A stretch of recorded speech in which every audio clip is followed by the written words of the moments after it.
검은 뇌운이 짓누르는 하늘 아래 707 특수임무단 훈련장은 마치 지옥의 한 조각을 떼어놓은 듯한 처참한 광경을 연출하고 있었다. 굵은 빗줄기가 쉴 새 없이 쏟아져 내리며 시야를 가렸고 바닥은 이미 발목까지 빠지는 진흙탕으로 변해 병사들의 체력을 갉아먹고 있었다. 그 혼돈 속에서 이민주 대위는 거친 숨을 몰아쉬며 포복 자세를 유지한 채 철조망 아래를 통과하고 있었는데 그녀의 눈빛만은 빛 속에서도 서늘하게 빛나고 있었다. 온몸이 진흙범벅이 되어 누구인지 식별조차 어려운 상태였지만 그녀의 날카로운 동작과 흐트러짐 없는 자세는 교관들조차 혀를 내두르게 만들 만큼 완벽에 가까웠다. 훈련장의 스피커에서는 가상의 적군이 침투했다는 경보음이 요란하게 울려 퍼졌고 교관들의 고함 소리가 빗소리에 섞여 병사들의 고막을 때렸다. 민주는 진흙탕에서 몸을 일으키자마자 소총을 견착하고 전방에 나타난 표적들을 향해 망설임 없이 방아쇠를 당겼다. 탄피가 튀어오르는 찰나의 순간 그녀의 집중력은 최고조에 달해 주변의 소음이 차단되고 오직 표적과 자신의 호흡만이 존재하는 무아지경의 상태에 빠져들었다. 그녀는 단순한 군인이 아니라 국가가 길러낸 가장 예리한 칼날이자 707 부대의 자존심이라 불리는 이유를 실력으로 증명하고 있었다. 마지막 표적이 쓰러지자 훈련 종료를 알리는 호각 소리가 길게 울려 퍼졌고 그제야 긴장이 풀린 대원들이 바닥에 주저앉거나 무릎을 짚고 거친 숨을 토해냈다. 그러나 민주는 흐트러진 호흡을 빠르게 가다듬으며 정자세로 서서 자신의 장비를 점검했고 이런 그녀의 모습은 지켜보는 동료들에게 경외심과 동시에 알 수 없는 거리감을 느끼게 했다. 남자들이 압도적으로 많은 특수부대 내에서 여군으로서 그것도 가장 위험한 임무를 수행하는 팀장으로서 인정받기 위해 그녀가 흘린 피와 땀은 상상을 초월하는 것이었다. 하지만 그녀는 자신의 노력을 과시하려 하지 않았고 오직 결과로만 말하는 침묵의 지휘관이었다.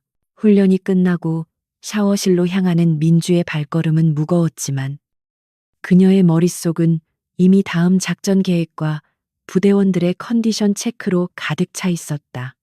차가운 물줄기가 훈련의 열기와 진흙을 씻어내리자 그녀의 몸에 새겨진 크고 작은 흉터들이 희미한 조명 아래 드러났다.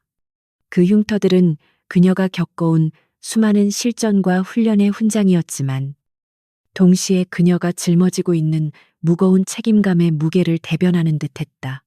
거울 속에 비친 자신의 얼굴을 바라보며 민주는 잠시 멍하니 서 있었는데 그 눈동자 깊은 곳에는 아무에게도 말하지 못한 고독과 피로가 짙게 깔려 있었다.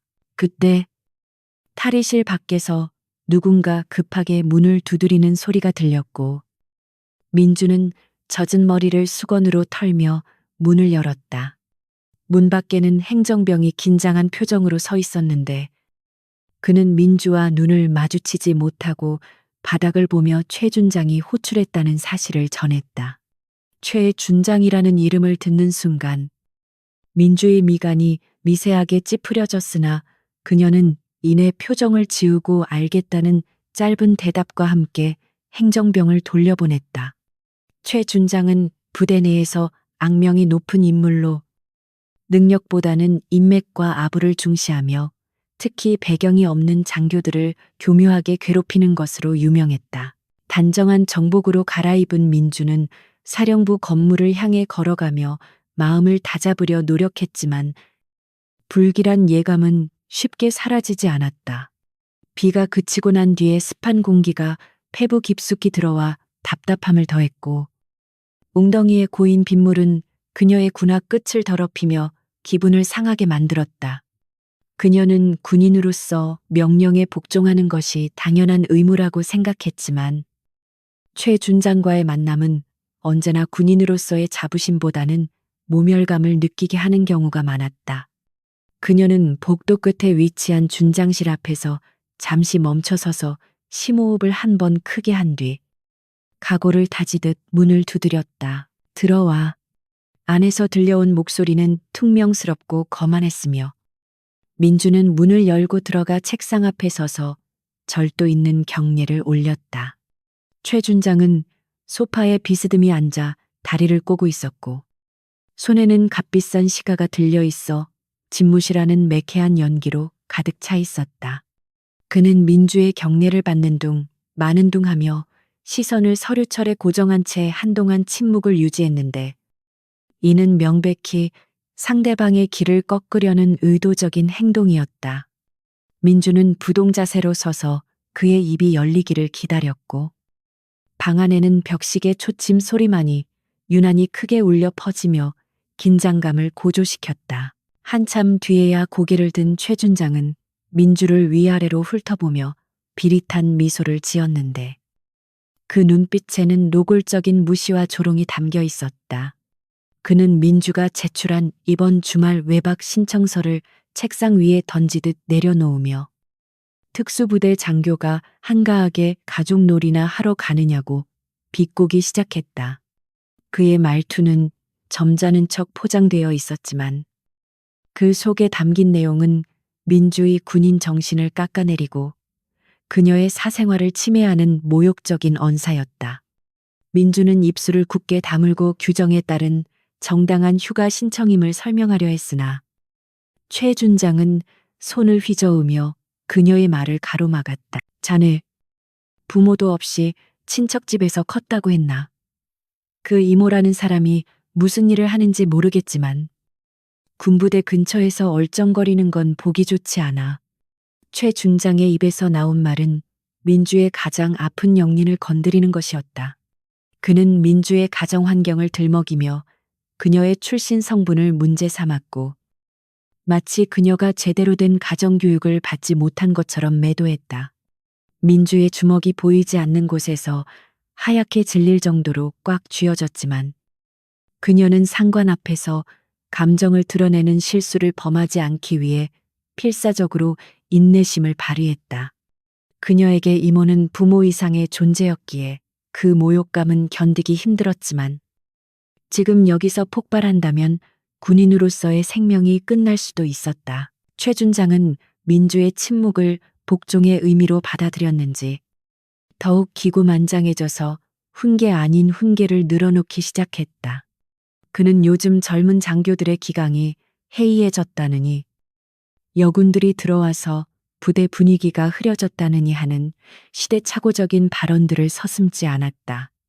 그의 말 한마디 한마디는 민주의 가슴에 비수처럼 꽂혔지만 그녀는 군인의 명예를 지키기 위해 돌처럼 굳은 표정으로 그 모든 헛소리를 견뎌내야만 했다. 최 준장은 자신의 권력을 과시하며 민주에게 굴욕감을 주는 것을 즐기는 듯했고 그의 곁에 있던 부관조차 민망한 듯 시선을 돌릴 정도였다. 결국 30분에 걸친 일방적인 설교가 끝난 후 민주는 집무실을 나올 수 있었지만 그녀의 속은 이미 숯검정처럼 타들어가고 있었다. 복도를 걸어 나오며 그녀는 꽉 깨물었던 입술에서 비릿한 피맛을 느꼈고 억눌렀던 분노가 뒤늦게 전신을 떨게 만들었다. 그녀가 군인이 된 것은 국가와 국민을 지키기 위해서였지. 저런 부패하고 오만한 상관의 감정, 쓰레기통이 되기 위함이 아니었다. 하지만 현실은 냉혹했고 계급이라는 절대적인 위계 질서 속에서 그녀가 할 수 있는 반항은 오직 침묵과 인내뿐이라는 사실이 그녀를 더욱 비참하게 만들었다. 숙소로 돌아온 민주는 침대에 쓰러지듯 눕지도 못한 채 창가에 서서 어두워진 연병장을 내려다보며 끓어오르는 마음을 진정시키려 애썼다. 그때 책상 위에 놓인 휴대폰이 진동하며 정적을 깼고 액정에 뜬 사랑하는 이모라는 글자를 보자마자 그녀의 굳었던 얼굴이 순식간에 풀어졌다. 전화를 받자마자 들려오는 이모의 밝고 명랑한 목소리는 방금 전까지 겪었던 수모를 잠시나마 잊게 해주는 청량제와도 같았다. 이모는 주말 면회 때 가져갈 음식을 준비하느라 바쁘다며 들뜬 목소리로 제잘거렸고 민주는 그런 이모에게 차마 오늘 있었던 일을 말할 수 없어 애써 밝은 목소리로 대답했다. 이모 박소희는 민주에게 있어 세상에 하나뿐인 혈육이자 기댈 수 있는 유일한 안식처였다. 민주가 아주 어릴 적 부모님을 사고로 잃은 후 이모는 자신의 젊음을 모두 바쳐 민주를 친딸처럼 키워냈고 민주가 군인의 길을 걷겠다고 했을 때도 가장 열렬히 지지해 준 사람이었다. 그러나 민주는 이모의 엉뚱하고 자유분방한 성격이 엄격한 군대 문화와 충돌할까봐 내심 걱정하고 있었다. 이모는 때때로 상황에 맞지 않는 화려한 옷차림이나 거침없는 언행으로 주변 사람들을 당황하게 만들곤 했기 때문이다. 민주는 혹시라도 이모가 최 준장 같은 사람들과 마주쳐서 상처를 받지 않을까 하는 불안감에 휩싸였다.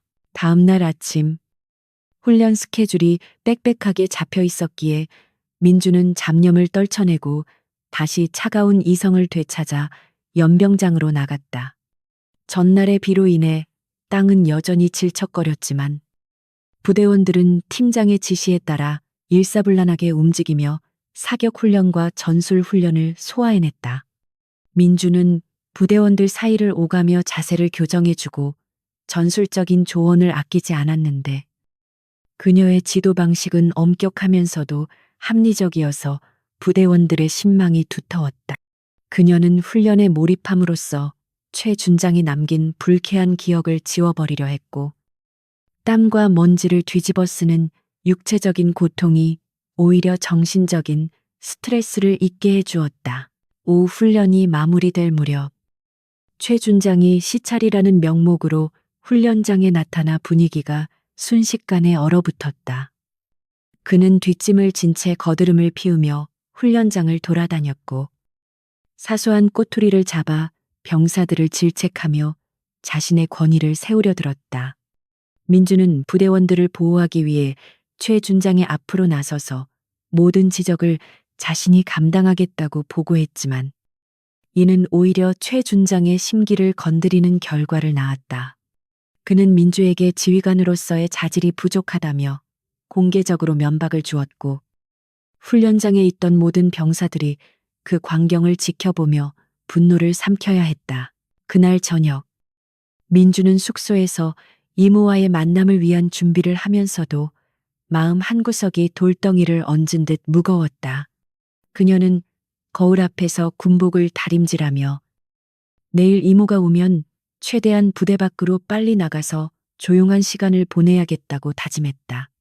이모에게 자신의 힘들고 고단한 군 생활을 보여주고 싶지 않았고 무엇보다 최 준장과 같은 종류의 인간들과 마주치게 하고 싶지 않았기 때문이다.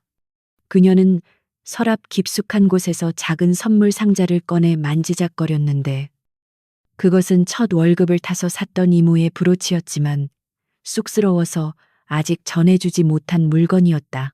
주말 아침이 밝았고 부대 앞 면회소는 가족과 연인을 만나러 온 사람들로 북적이며 활기가 넘쳤다. 민주는 위병소 근처에서 초조하게 시계를 보며 이모를 기다렸는데 멀리서 낡은 택시 한 대가 먼지를 일으키며 다가오는 것이 보였다. 택시 뒷문이 열리고 누군가 내리는 순간 민주는 자신도 모르게 탄성을 내뱉으며 이마를 짚었다. 화려한 꽃무늬 원피스에 챙이 넓은 모자, 그리고 얼굴의 절반을 가리는 커다란 선글라스를 낀 여인이 택시에서 내려 당당하게 걸어오고 있었기 때문이다. 주변의 병사들과 면회객들의 시선이 일제히 그 여인에게 쏠렸고 민주는 직감적으로 오늘 하루가 결코 평탄하지 않을 것임을 예감했다. 민주는 주변의 시선을 의식하며 빠르게 이모에게 다가갔지만 이모는 민주를 발견하자마자 큰 소리로 이름을 부르며 달려와 꽉 끌어안았다. 이모의 품에서 나는 익숙한 향수 냄새와 따뜻한 온기가 민주의 긴장된 마음을 잠시 녹여주었지만 등 뒤에서 들려오는 수군거림은 여전히 따가웠다. 위병소 근무자들은 난해한 패션의 중년 여성을 경계하는 눈빛으로 바라보았고 민주는 서둘러 신분 확인 절차를 밟기 위해 이모를 데리고 행정 안내실로 향했다. 이모는 군부대의 삼엄한 분위기 따위는 전혀 개의치 않는 듯 연신 우리 민주, 살이 왜 이렇게 빠졌니라며 민주의 볼을 쓰다듬기에 바빴다. 면회 절차를 마치고 부대 밖으로 나가려던 찰나. 운명의 장난처럼 최 준장의 관용차가 위병소를 통과해 들어오고 있었다. 민주는 본능적으로 이모를 자신의 등 뒤로 숨기려 했지만 이미 최 준장의 날카로운 눈빛이 두 사람을 포착한 뒤였다. 차창이 스르르 내려가고 최 준장이 고개를 내밀며 민주를 불렀고 민주는 굳은 표정으로 관등 성명을 대며 경례를 했다. 최 준장의 시선은 민주를 지나 그녀 뒤에 서 있는 화려한 차림의 이모에게 머물렀고 그의 입가에는 경멸의 찬조소가 서서히 번져나가기 시작했다.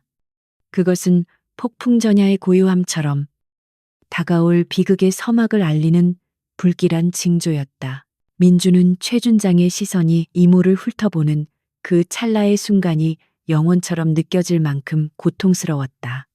최 준장은 마치 동물원의 원숭이를 구경하듯 이모의 머리부터 발끝까지 훑어보더니 혀를 차며 고개를 가로저었다. 그는 직접적인 말을 하지는 않았지만 그 눈빛만으로도 천박하다는 메시지를 분명하게 전달하고 있었다. 이모인 박소희 여사는 선글라스 너머로 최 준장을 빤히 바라보며 아무런 내색도 하지 않았지만 민주는 이모가 쥐고 있는 핸드백 끈이 미세하게 떨리는 것을 느낄 수 있었다. 최 준장은 별다른 말 없이 창문을 올리고 부대 안으로 사라졌지만 그가 남기고 간 모욕감은 독가스처럼 두 사람 사이를 맴돌았다. 민주는 억지로 밝은 미소를 지으며 이모의 팔짱을 끼고 부대 정문을 빠져나와 미리 예약해둔 식당으로 향했다. 그녀는 이모가 방금 상황 때문에 기분이 상했을까봐 걱정하며 조심스럽게 눈치를 살폈지만 이모는 의외로 덤덤한 표정으로 콧노래까지 흥얼거리고 있었다. 민주는 그런 이모의 태도가 오히려 불안했지만 오랜만에 만난 이모와의 시간을 망치고 싶지 않아 애써 불안감을 억누르며 화제를 돌렸다. 두 사람이 향한 곳은 부대 근처에서 가장 고급스러운 한정식 집이었는데 민주는 그곳에서 조용하고 평화로운 식사를 할 수 있을 것이라 기대하며 발걸음을 재촉했다. 하지만 그녀는 꿈에도 몰랐다. 그 식당이 바로 최 준장과 그 추종자들의 회식 장소라는 사실을, 그리고 그곳에서 벌어질 일들이 군 전체를 뒤흔들 거대한 태풍의 눈이 될 것이라는 사실을. 택시가 부대 정문을 벗어나 시내로 향하는 도로를 달리기 시작하자 이민주 대위는 그제야 참고 있던 긴 숨을 토해내며 등받이에 몸을 기댔다. 차창 밖으로 빠르게 스쳐 지나가는 가로수들은 마치 그녀의 복잡한 심경을 대변하듯 어지럽게 흩어졌고 빗물에 젖은 아스팔트는 오후의 햇살을 받아 반짝이고 있었다. 옆자리에 앉은 이모 박소희는 창밖 풍경을 감상하며 콧노래를 흥얼거리고 있었는데 그녀의 화려한 붉은색 실크 원피스는 좁은 택시 안에서도 압도적인 존재감을 뿜어내고 있었다. 민주는 이모의 천진난만한 모습을 보며 안도감을 느끼는 동시에 방금 전 위병소에서 마주쳤던 최 준장의 경멸 어린 시선이 뇌리에 박혀 떠나지 않았다. 박소희는 핸드백에서 손거울을 꺼내 자신의 화장을 점검하며 민주에게 요즘 군대 밥은 먹을 만하냐고 묻는 등 소소한 일상을 궁금해했다. 그녀의 목소리는 경쾌하고 높았으며 마치 세상의 모든 근심 걱정과는 담을 쌓은 사람처럼 맑고 투명하게 들렸다.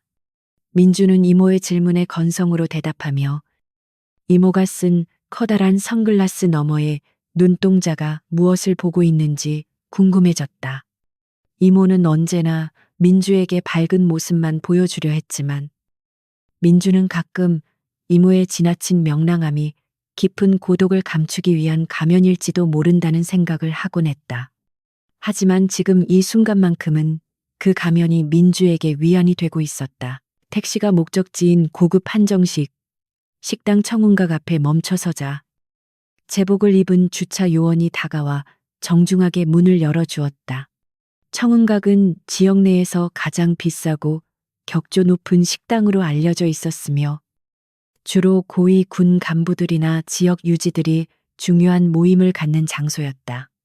민주는 이모에게 맛있는 밥 한 끼를 대접하고 싶은 마음에 큰맘 먹고 이곳을 예약했지만 막상 입구에 들어서자 주눅이 드는 것은 어쩔 수 없었다. 반면 박소희는 마치 제 집 드나들듯 자연스럽게 차에서 내려 온 매무새를 가다듬었고 주차 요원에게 가볍게 팁을 건네는 여유까지 보였다. 식당 로비에 들어서자 은은한 가야금 연주 소리가 들려왔고 고급스러운 목재 인테리어와 값비싼 도자기들이 방문객의 시선을 사로잡았다. 예약자 명단을 확인하는 지배인은 민주의 정복을 보고 정중하게 격리를 했지만 그 옆에 서 있는 박소희를 보자 잠시 눈을 크게 뜨며 당황한 기색을 보였다. 붉은 원피스의 키힐, 그리고 실내에서도 벗지 않은 선글라스는 고즈넉한 한정식 집 분위기와는 전혀 어울리지 않는 파격적인 차림새였기 때문이다. 하지만 지배인은 이내 프로다운 미소를 지으며 두 사람을 안내했고 박소희는 지배인의 당황함 따위는 신경도 쓰지 않는다는 듯 당당하게 발걸음을 옮겼다. 복도를 따라 걷는 동안 민주는 혹시라도 아는 사람을 만날까봐 주변을 두리번거렸는데 불길한 예감은 언제나 적중하기 마련이었다.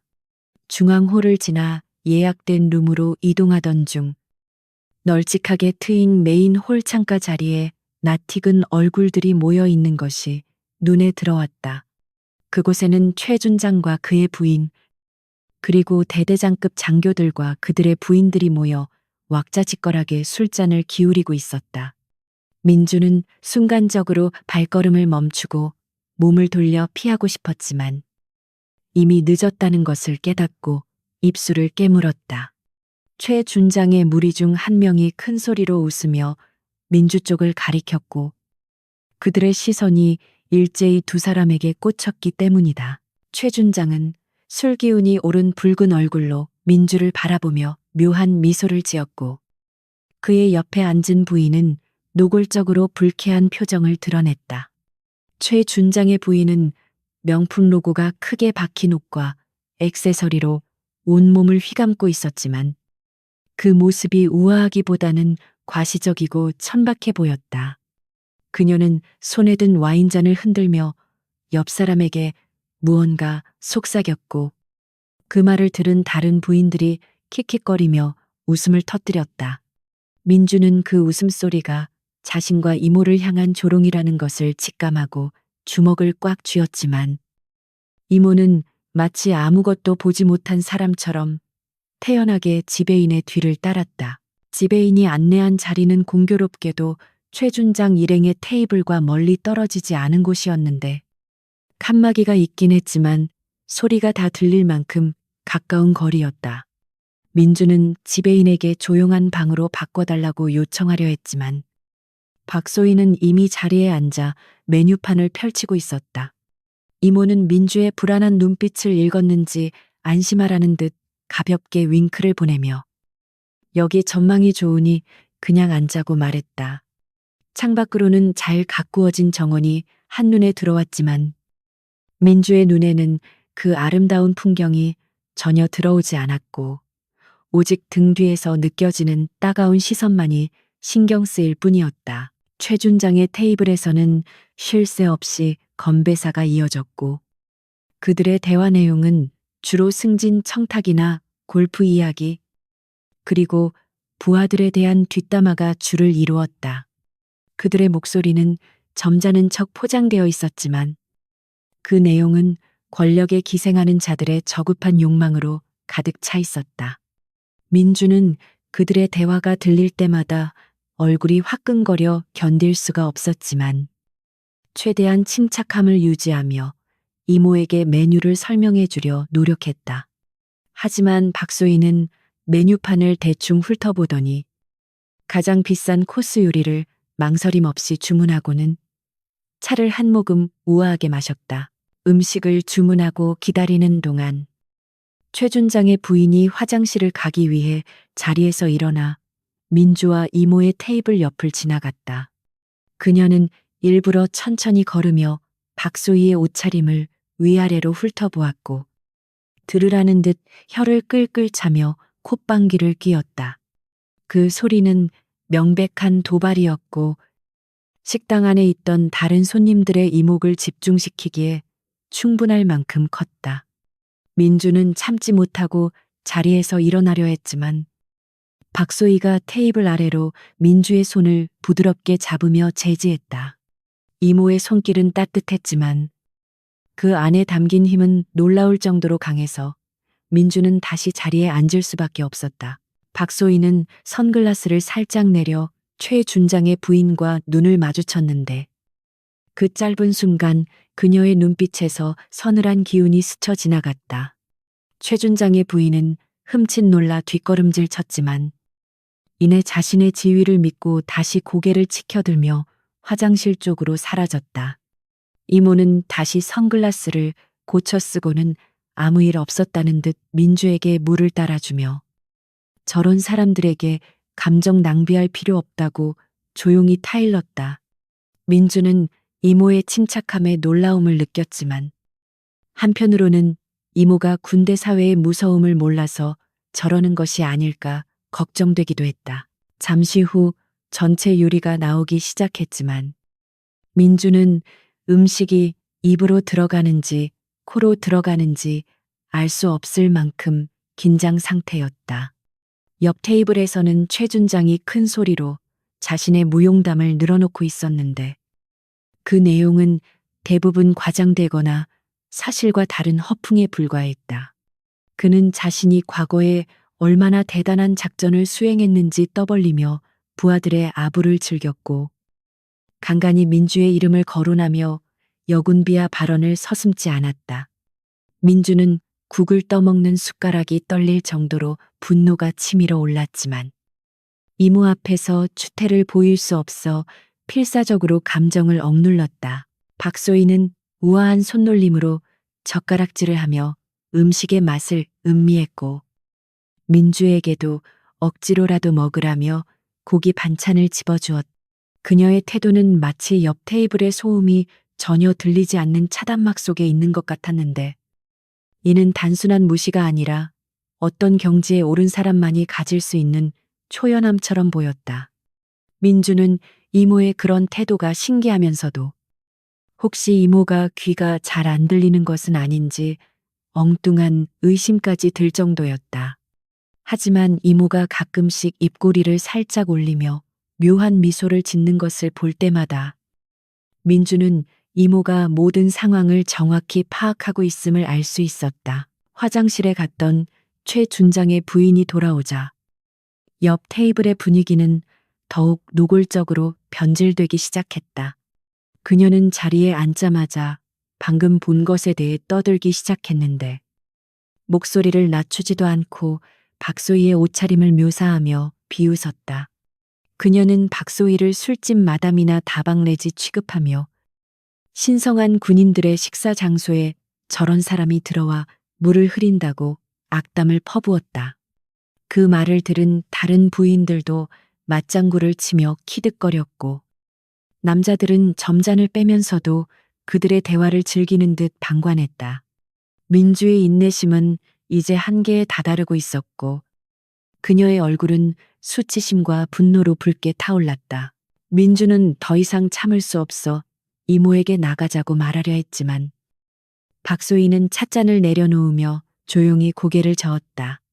그녀는 민주의 눈을 똑바로 바라보며 도망치는 것은 패배를 인정하는 것이라며 단호하게 말했다. 이모의 목소리는 평소의 장난기 어린 톤이 아니라 마치 수천 명의 병사를 지휘하는 장군처럼 위엄 있고 묵직하게 들렸다. 민주는 그 낯선 목소리에 압도되어 아무 말도 할 수 없었고 이모가 대체 무슨 생각을 하고 있는지 가늠조차 할 수 없었다. 박소희는 천천히 자리에서 일어나더니 창가에 놓인 난초 화분을 잠시 바라보다가 천천히 몸을 돌렸다. 그때 최 준장이 술잔을 높이 들며 건배를 제의했고 그의 목소리가 식당 전체를 울릴 듯 철렁쩌렁하게 퍼졌다. 그는 우리 부대의 기강 확립과 발전을 위하여라고 외쳤고 추종자들은 일제히 위하여라고 복창하며 잔을 부딪혔다. 그 소란스러움 속에서 박소희는 민주를 향해 빙긋 웃어 보이며 이제 디저트를 먹을 시간이라고 엉뚱한 소리를 했다.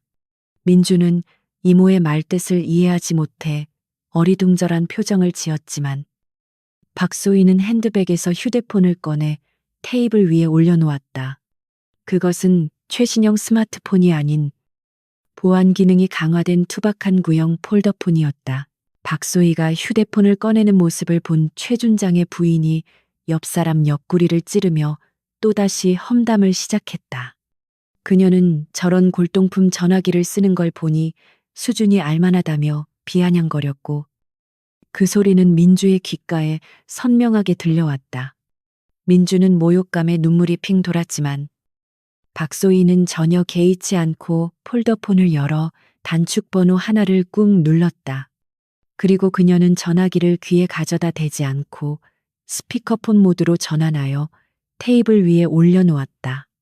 신호음이 몇 번 울리기도 전에 상대방이 전화를 받았는데 수화기 너머에서 들려오는 목소리는 절도 있고 긴장된 군인의 목소리였다.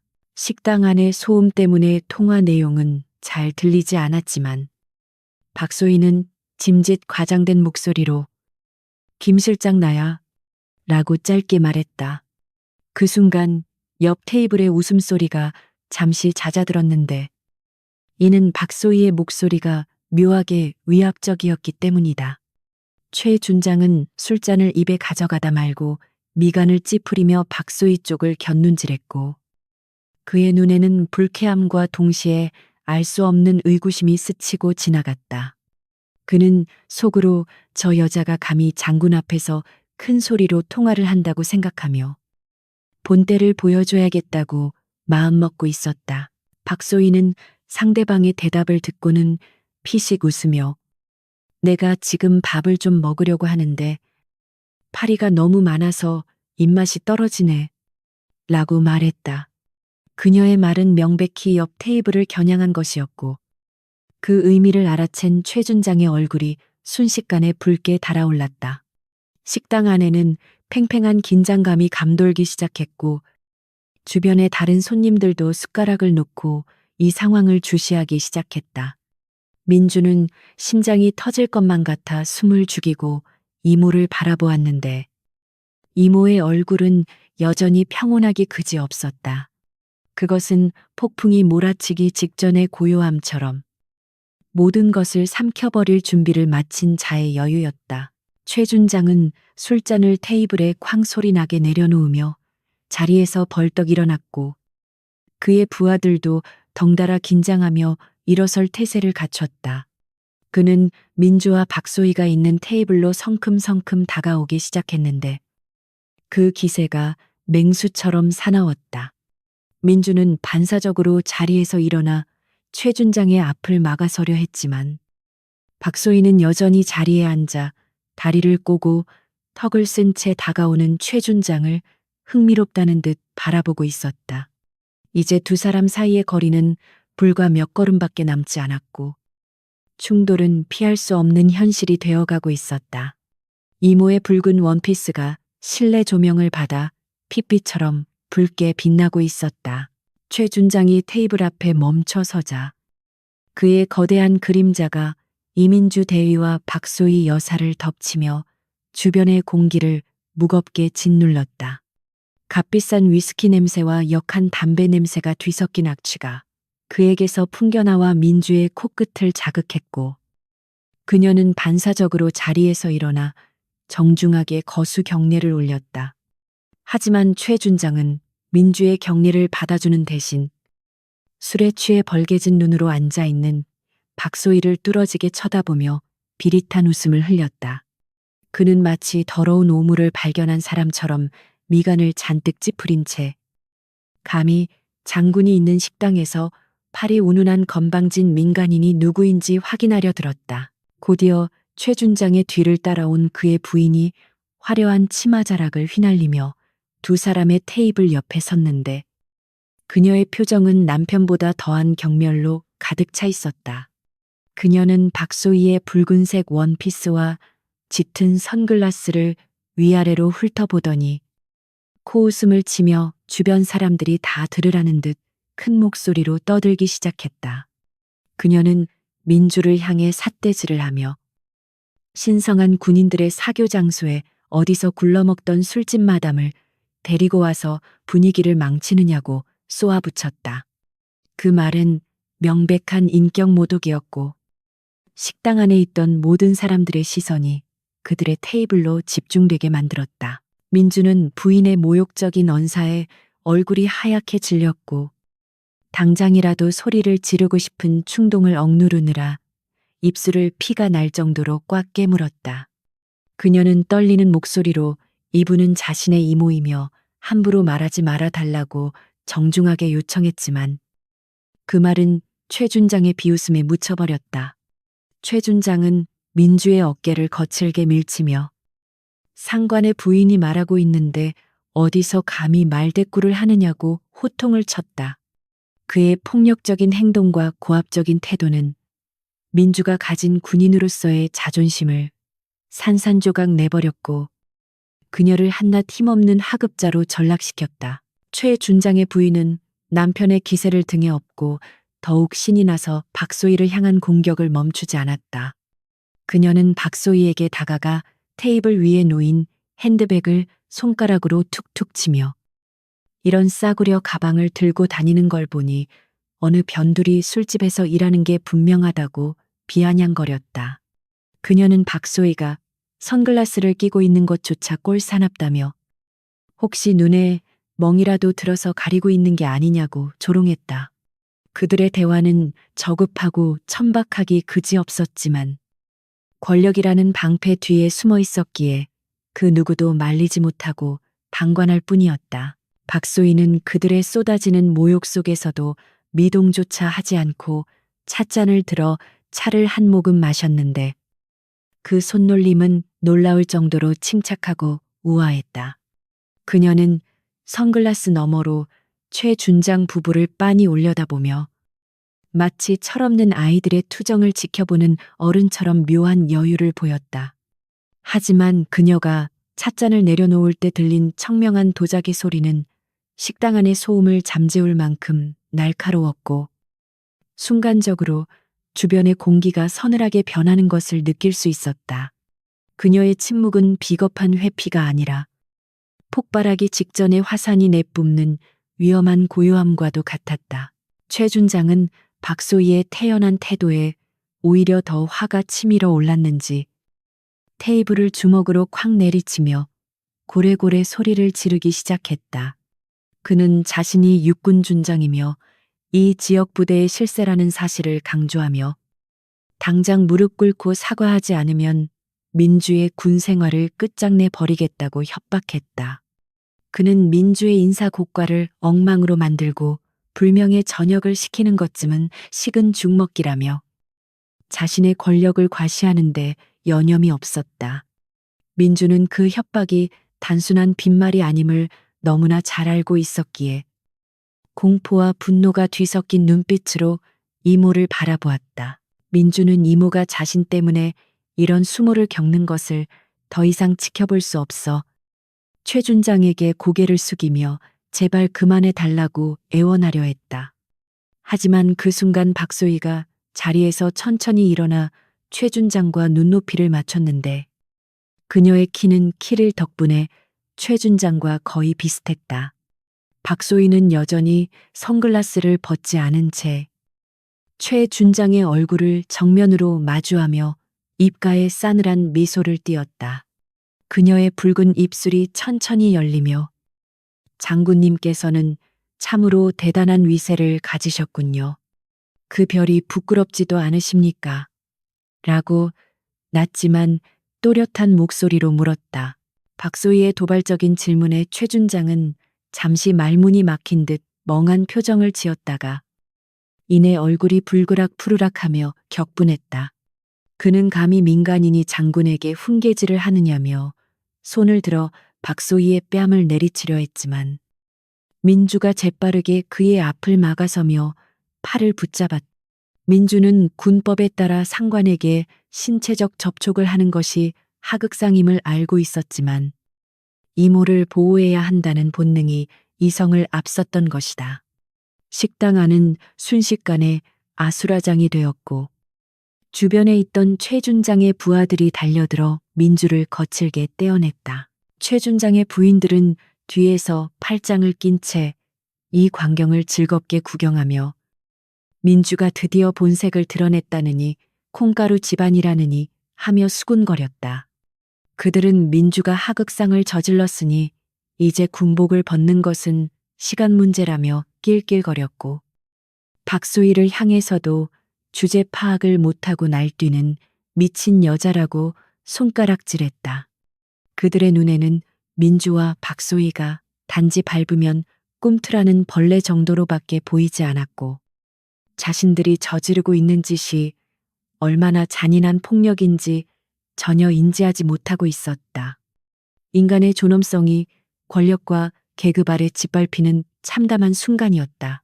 최 준장은 부하들에게 붙잡힌 민주에게 다가가 삿대질을 하며 당장 헌병대를 불러 영창에 처넣겠다고 길길이 날뛰었다.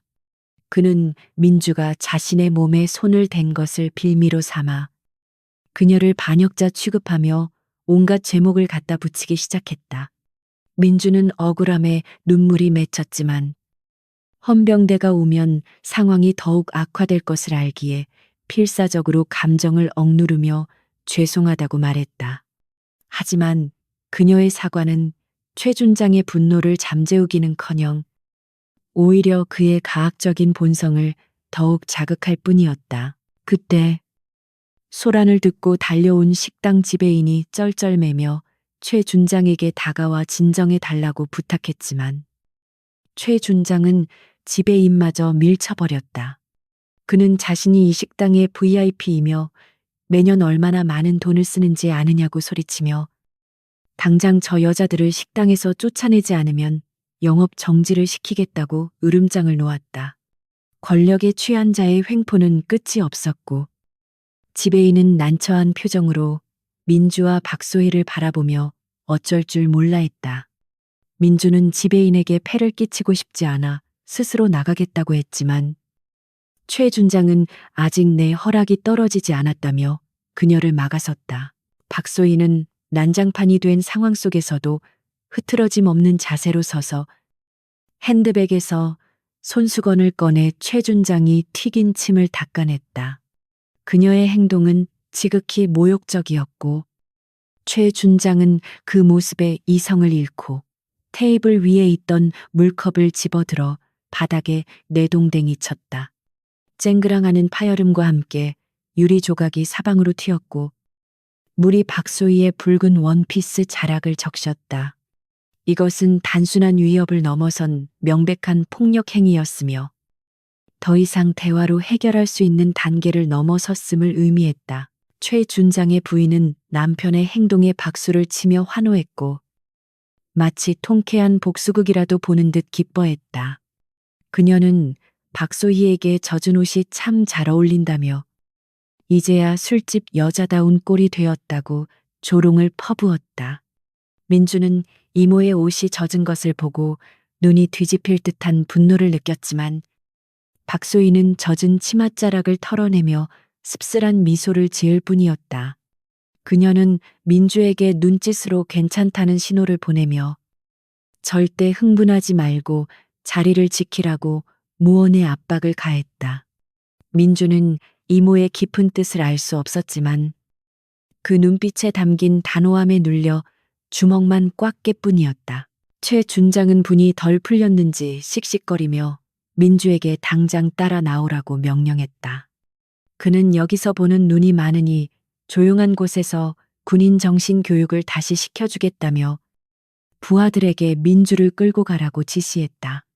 이것은 명백히 민주와 박소희를 분리시키려는 의도였으며 보호자 없는 상태에서 민주를 더욱 가혹하게 다루겠다는 비열한 속셈이었다. 민주는 이모를 혼자 두고 갈 수 없어 버텼지만 건장한 남성 장교 2명이 양팔을 붙잡고 억지로 끌어당기는 힘을 이길 수는 없었다. 박소희는 끌려가는 민주를 보며 한 발자국 앞으로 나서려 했지만 최 준장이 그녀의 앞을 가로막으며 비열하게 웃었다. 그는 박소희에게 당신은 여기서 꼼짝 말고 기다리라며 도망가면 조카의 인생이 어떻게 망가지는지 똑똑히 보여주겠다고 협박했다. 박소희는 선글라스 너머로 최 준장의 눈을 똑바로 응시하며 후회할 텐데 라고 짧게 중얼거렸다. 그녀의 목소리는 작았지만 서늘한 기운이 담겨 있어 최 준장의 등골을 오싹하게 만들었다. 하지만 그는 그것을 단지 허세라고 치부하며 콧방귀를 뀌었다. 민주는 식당 뒷문으로 끌려나가면서 뒤를 돌아보았고 홀로 남겨진 이모의 모습이 시야에서 멀어지는 것을 보며 절망감을 느꼈다. 이모는 수많은 적들 속에 고립된 섬처럼 보였고 화려한 옷차림은 오히려 그녀를 더욱 처량하게 보이게 만들었다. 민주는 자신이 힘을 길러 높은 자리에 올라갔더라면 이런 일을 겪지 않았을 것이라는 자책감에 휩싸였다. 하지만 그녀는 몰랐다. 지금 홀로 남겨진 이모가 사실은 가장 강력한 무기를 숨기고 있는 맹수이며 사냥감이 제 발로 덫에 걸려들기를 기다리고 있다는 사실을. 최 준장이 민주를 데리고 사라지자 식당에 남은 최 준장의 부인과 추종자들은 박소희를 둘러싸고 본격적인 조리돌림을 시작했다. 그들은 박소희에게 어디서 몸을 파느냐, 화대화단은 얼마냐는 등입에 담지 못할 성희롱적 발언을 서슴지 않았다. 그들은 박소희가 아무런 대꾸도 하지 않자 그녀가 겁을 먹었다고 착각하고 더욱 기고만장해져서 그녀의 핸드백을 낚아채 내용물을 쏟아버렸다. 립스틱과 파우더, 그리고 구형 폴더폰이 바닥에 뒹굴었고 그들은 낄낄거리며 남의 물건을 발로 차는 만행을 저질렀다. 박소희는 바닥에 떨어진 자신의 소지품들을 물끄러미 바라보다가 천천히 허리를 숙여 폴더폰을 집어들었다. 그녀의 동작은 느리지만 기품이 있었고 그 어떤 모욕에도 굴하지 않는 당당함이 배어 있었다. 최 준장의 부인은 그런 박소희가 재수 없다며 와인잔에 남은 술을 그녀의 머리 위에 부어버리려 했다. 하지만 박소희가 고개를 들어 그녀를 쳐다보는 순간 부인은 얼음처럼 굳어버렸다. 선글라스가 살짝 흘러내리며 드러난 박소희의 눈빛이 마치 살인 병기처럼 섬뜩하게 빛나고 있었기 때문이다. 부인은 손을 떨며 와인잔을 놓쳤고 붉은 액체가 바닥을 적시며 기괴한 무늬를 만들어냈다. 주변의 공기는 숨 막힐 듯한 침묵으로 가득 찼고 방금 전까지 시끄럽게 떠들던 사람들도 무언가 잘못되었다는 것을 직감하기 시작했다. 박소희는 손에 쥔 폴더폰의 먼지를 털어내며 아주 낮은 목소리로 이제 놀이는 끝났어 라고 읊조렸다. 그것은 단순한 혼잣말이 아니라 파멸을 예고하는 사신, 스신의 선고와도 같았다.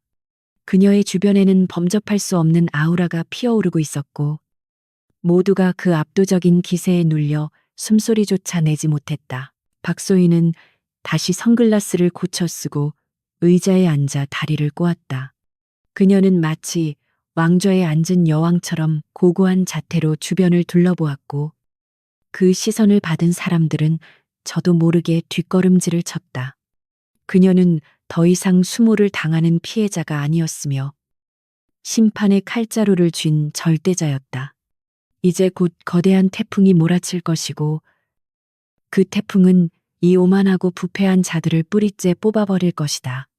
식당 밖에서는 어둠이 짙게 깔리기 시작했고 멀리서 들려오는 천둥 소리가 다가올 파란을 예고하고 있었다. 식당 홀에 남겨진 박소희는 바닥에 흩어진 자신의 물건들 사이에서 꼿꼿하게 허리를 펴고 앉아 있었다. 주변을 둘러싼 최준장의 추종자들은 그녀가 겁에 질려 아무 말도 못하고 있다고 착각하며 서로 눈짓을 교환하고 키득거렸다. 그들은 박소희가 쥐고 있는 낡은 폴더폰을 가리키며 박물관에나 기증해야 할 고물을 들고 다니는 꼴이 가관이라고 비웃었다.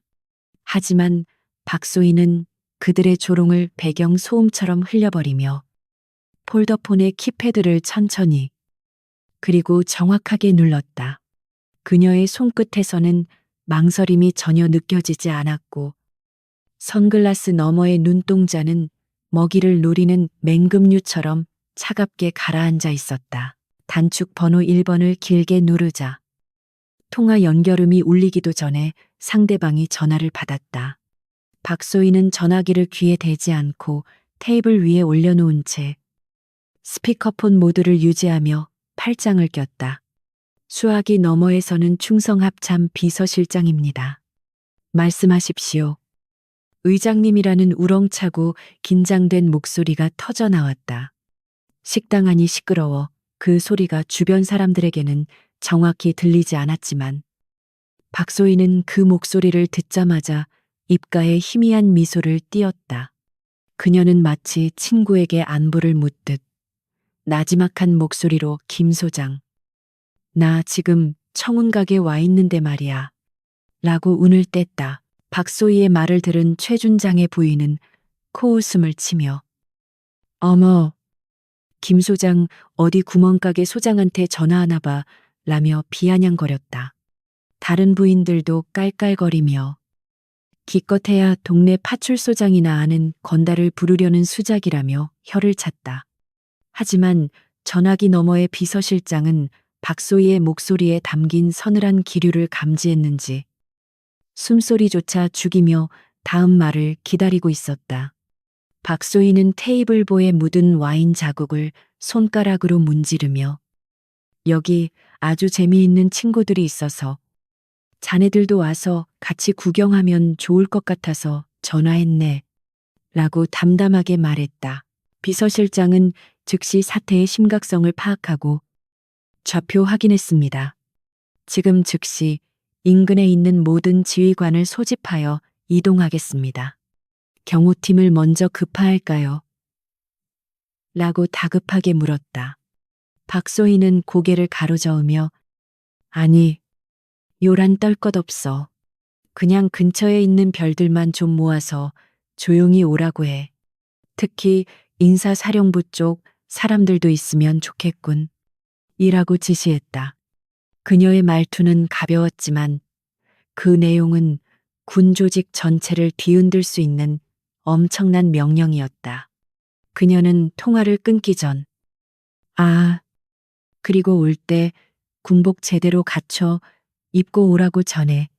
군기 빠진 모습 보이면 죽을 줄 알라고 라고 덧붙였다. 전화가 끊기자마자 식당 안에는 다시 정적이 감돌았지만 그 성격은 이전과는 조금 달랐다. 최준장의 부인과 추종자들은 박소희가 누군가와 통화를 했다는 사실은 알았지만 그 내용이 무엇인지는 전혀 짐작하지 못했다. 그들은 단지 박소희가 허세를 부리기 위해 연극을 하고 있다고 생각하며 별들을 모아 어머, 밤하늘의 별을 따다 달라고 하지 그래라며 비웃음을 멈추지 않았다. 그들은 자신들의 머리 위로 이미 거대한 철퇴가 떨어지고 있다는 사실을 꿈에도 모른 채 스스로 무덤을 파는 언행을 계속 이어갔다. 무지는 때로 죄악보다 더 무서운 결과를 초래하는 법이다.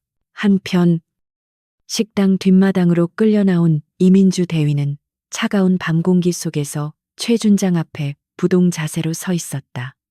비가 그친 뒤에 습한 바람이 민주의 젖은 뺨을 스치고 지나갔지만 그녀의 뜨거운 분노를 식히기에는 역부족이었다. 최준장은 담배를 피우며 연기를 민주의 얼굴에 내뿜었고 삐딱한 자세로 그녀를 노려보며 모욕적인 언사를 퍼부었다. 그는 네가 감히 내 몸에 손을 대. 네가 군복을 입고 있으니까 눈에 뵈는 게 없는 모양인데 내가 마음만 먹으면 너 하나 매장시키는 건 일도 아니야.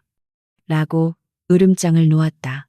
민주는 주먹을 꽉 쥐어 손톱이 살을 파고들 정도였지만 죄송합니다. 라는 말 외에는 할 수 있는 말이 없었다. 그녀는 억울함에 가슴이 터질 것 같았지만 지금 대들었다가는 안에 있는 이모까지 위험해질 수 있다는 생각에 참고 또 참았다. 최 준장은 민주의 굴복하는 태도를 즐기며 그 잘난 이모라는 여자도 똑같아.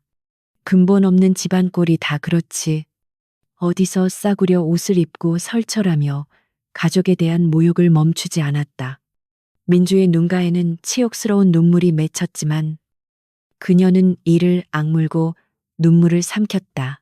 같은 시각 대한민국 국군 수뇌부가 모여 있는 계룡대 육군본부와 인근 군단 사령부는 말 그대로 발칵 뒤집혀 있었다. 합참의장의 직통 전화인 피닉스 콜이 발동되었다는 소식이 전파되자 당직 사령들은 얼굴이 사색이 되어 비상벨을 눌렀다. 상황실의 거대한 스크린에는 박소희가 있는 식당의 위치가 붉은 점으로 표시되었고 최단 거리에 있는 부대 지휘관들에게 긴급 출동 명령이 하달되었다. 주말 저녁을 즐기거나 휴식을 취하고 있던 장군들은 영문도 모른 채 관용차에 뛰어올라야 했고 운전병들은 미친 듯이 엑셀을 밟아야 했다. 특히 인근 골프장에서 라운딩을 즐기고 있던 삼성 장군인 군단장은 비서실장의 전화를 받고 골프채를 떨어뜨릴 뻔했다. 그는 의장님이 지금 민간 식당에 계시는데 상황이 심상치 않다는 보고입니다. 당장 튀어오십시오. 라는 고함에 정신이 번쩍 들었다. 군단장은 골프복을 입은 채로 차에 탈 수 없어 차 안에서 급하게 정복으로 갈아입으며 대체 어떤 미친놈이 의장님 심기를 건드린 거야 라고 소리 질렀다. 그의 이마에는 식은땀이 비오듯 흘러내렸고 심장은 공포로 인해 미친 듯이 요동치고 있었다. 밤하늘의 정적을 깨고 군용 헬기의 로터 소리가 하나둘씩 들리기 시작했고 도로 위에는 별판을 단 검은 세단들이 줄지어 질주하기 시작했다. 그것은 마치 전쟁이 발발했을 때나 볼 수 있는 긴박한 풍경이었지만 이 모든 소동의 원인은 단 한 명의 여성, 박소희 때문이었다. 그녀는 합참의장이자 육군 대장으로서 50만 대군을 호령하는 살아있는 전설이었으며 그녀의 말 한마디는 곧 법이자 거역할 수 없는 명령이었다. 평소에는 소탈하고 유머러스한 성격이지만 군의 기강을 무너뜨리는 자에게는 저승사자보다 더 무서운 존재라는 것을 모르는 사람은 없었다. 다시 식당 안. 박소희는 웨이터를 불러 따뜻한 제스민 차를 새로 주문했다. 그녀의 여유로운 태도에 질린 최 준장의 부인들은 이제 비웃다 지쳐 흥미를 잃어가고 있었다. 한 부인이 저 여자 진짜 미친 거 아니야. 무서워서 정신줄을 놓았나 봐. 라고 수군거리자 박소희는 찻잔을 들며 그들을 향해 건배 제스처를 취했다. 그녀는 인생이란 참 알 수 없는 거지. 누가 쥐고 누가 고양이인지 끝까지 가봐야 아는 법 아니겠어. 라고 의미심장한 말을 던졌다. 부인들은 그녀의 말을 무시하려 했지만 왠지 모를 오싹함에 몸을 떨었다. 식당 밖 주차장에서는 최 준장이 민주를 상대로 한바탕 훈계를 끝내고 자신의 권위를 재확인한 것에 만족하며 돌아가려 하고 있었다. 그는 민주에게 당장 짐 싸서 다른 부대로 전출 갈 준비나 해. 내 눈앞에 띄면 가만 안 둘 테니까. 라고 마지막 경고를 날렸다.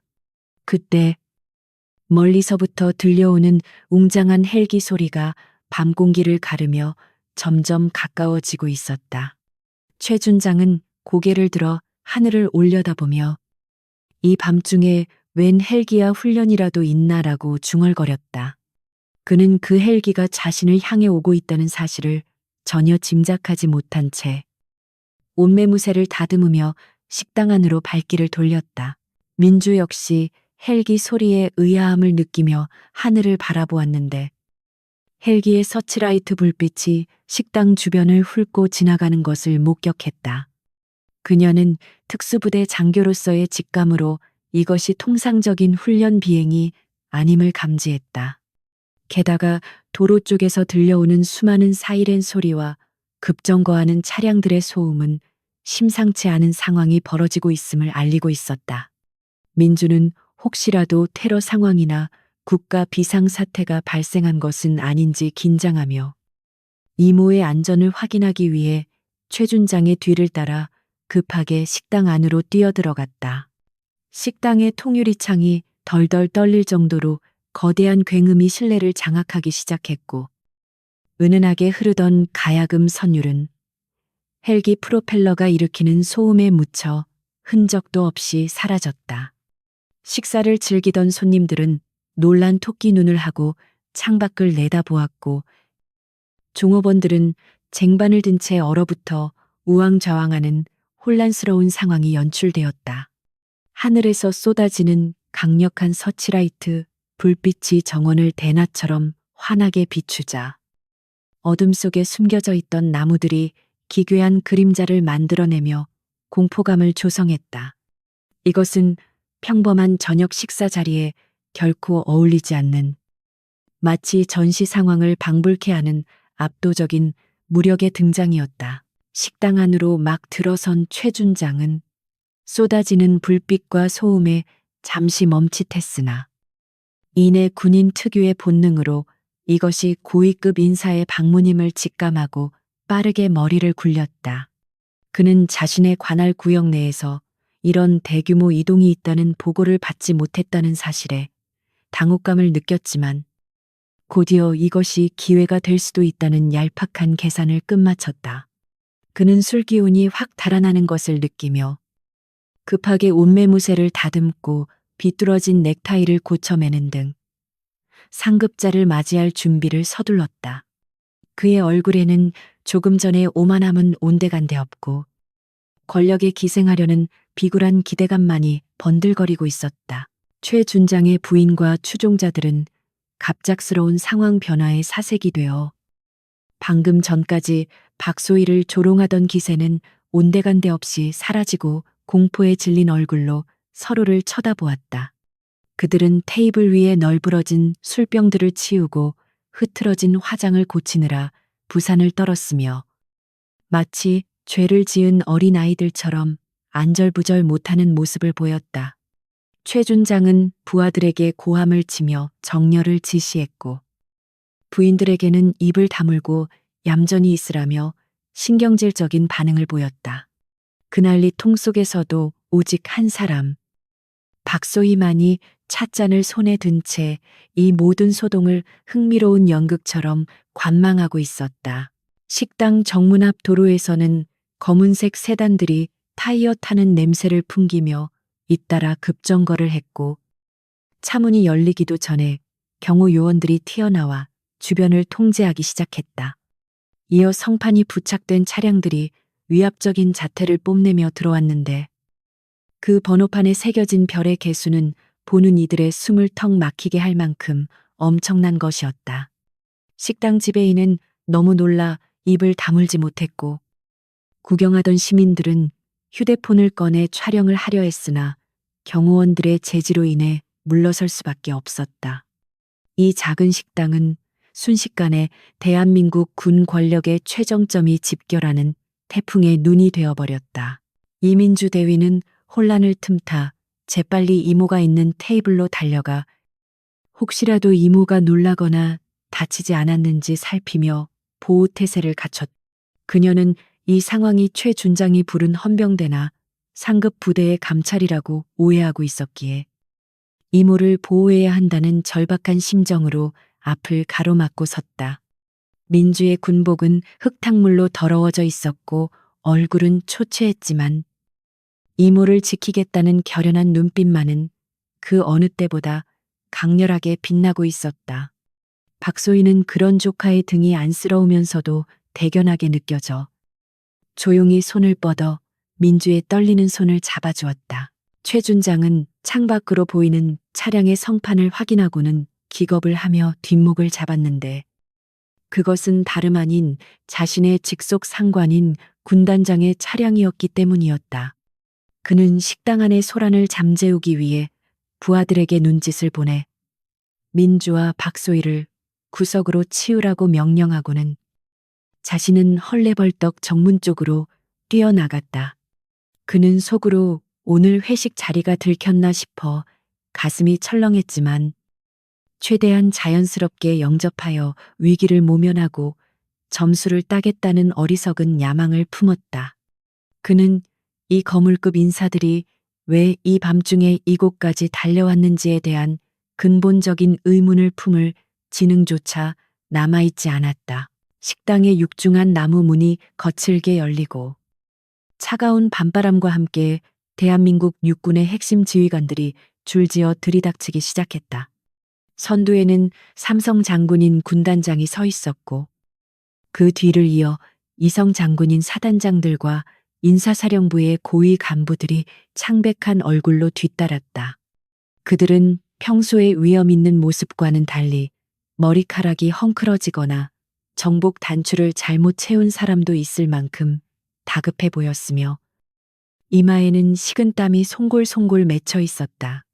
그들의 눈동자는 극도의 긴장감으로 흔들리고 있었고 마치 호랑이 굴에 제 발로 들어온 사슴들처럼 잔뜩 위축되어 있었다. 최 준장은 군단장이 들어오자마자 허리를 90도로 굽히며 목청이 터져라 관등 성명을 외치며 군단장님을 영접한다는 인사를 올렸다. 그의 목소리는 식당 안을 쩌렁쩌렁 울렸고 그는 자신의 완벽한 경례 자세에 내심 만족하며 군단장의 칭찬을 기대했다. 하지만 놀랍게도 군단장을 비롯한 장군들은 최 준장에게 눈길조차 주지 않은 채 그를 투명 인간 취급하며 바람처럼 스쳐 지나갔다. 최 준장은 굽혔던 허리를 펴지도 못한 채 멍하니 그들의 뒷모습을 바라보았고 당황스러움에 입이 딱 벌어져 다물어지지 않았다. 무시당한 최 준장이 상황 파악을 못하고 어리둥절해 있는 사이 장군들의 무리는 망설임 없이 식당 홀 중앙을 가로질러 구석진 테이블로 직행했다. 그들의 시선은 오직 한 곳, 붉은 원피스를 입고 다리를 꼬고 앉아있는 박소희에게 고정되어 있었으며 그 발걸음에는 한치의 망설임도 없었다. 민주는 자신들을 향해 돌진해오는 별들의 무리에 압도되어 숨이 턱 막히는 공포를 느꼈고 본능적으로 이모를 감싸려 했지만 다리가 굳어 움직이지 않았다. 식당 안의 모든 시간이 정지한 듯한 침묵 속에서 오직 장군들의 거친 구둣발 소리만이 심장 박동처럼 쿵쿵 울려 퍼졌다. 최 준장은 그제야 사태가 심상치 않게 돌아가고 있음을 깨닫고 고개를 돌려 장군들의 진행 방향을 쫓았는데 그 끝에 박소희가 있다는 사실을 확인하고는 심장이 냈는 듯한 충격을 받았다.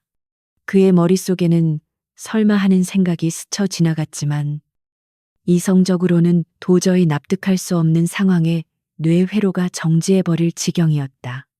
방금 전까지 자신이 술집 마담 취급하며 모욕을 주었던 그 여자가 지금 대한민국 최고의 장성들의 목표물이라는 사실이 믿기지 않았다. 그의 얼굴은 흑빛으로 변해갔고 다리는 후들거리기 시작하여서 있기조차 힘들 지경이 되었다. 박소희는 자신을 향해 달려오는 장군들을 보며 천천히 찻잔을 내려놓았고 선글라스 너머의 눈빛은 그 어느 때보다 차갑게 빛나고 있었다. 그녀는 자리에서 일어나지도 않은 채 마치 약속 시간에 늦은 부하들을 질책하는 상관처럼 팔짱을 끼고 그들을 맞이할 준비를 했다. 그녀의 주변에는 범접할 수 없는 카리스마가 뿜어져 나와 화려한 꽃무늬 원피스조차 마치 제복처럼 엄숙하게 느껴지게 만들었다. 이제 모든 패는 뒤집혔고 최 준장이 저지른 오만의 대가가 얼마나 가혹할지 보여줄 심판의 시간이 코앞으로 다가왔다. 군단장을 필두로 한 장성들이 박소희 여사가 앉아있는 테이블 앞에 도열하자 식당 안의 공기는 마치 진공 상태가 된 듯 숨 막히는 침묵으로 가득 찼다.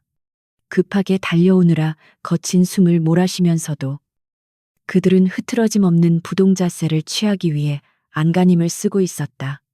최고위 지휘관들의 이마에서는 식은땀이 비오듯 흘러내려 뺨을 타고 턱끝으로 떨어졌지만 그 누구도 감히 손을 들어 땀을 닦을 엄두조차 내지 못했다.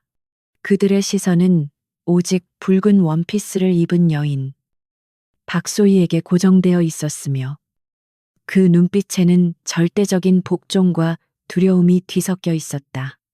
식당 안에 있던 모든 이들이 숨을 죽이고 이기이하고 압도적인 광경을 지켜보았다.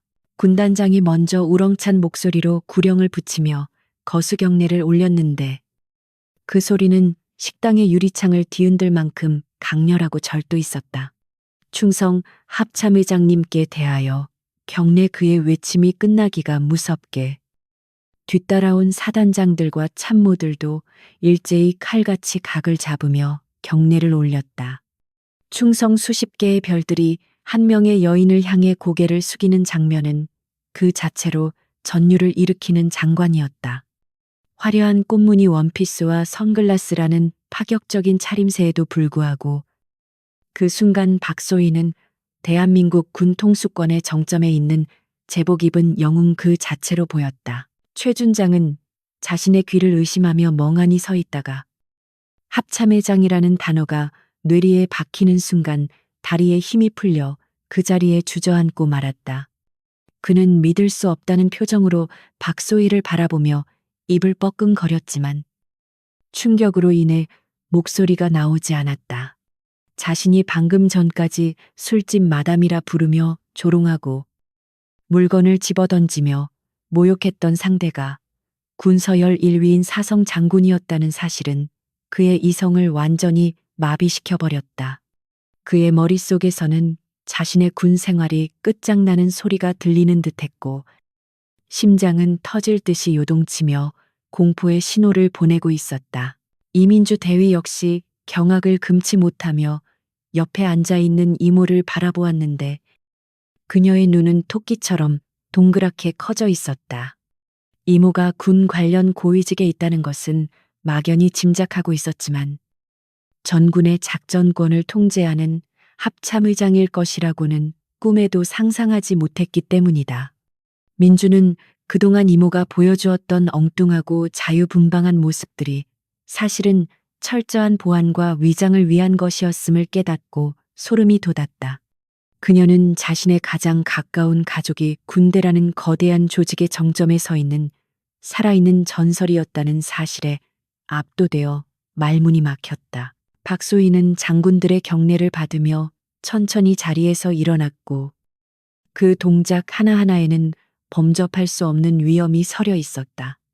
그녀는 얼굴을 가리고 있던 커다란 선글라스를 벗어 테이블 위에 내려놓았는데 드러난 그녀의 맨얼굴은 강인하고 예리한 눈빛을 하고 있었다.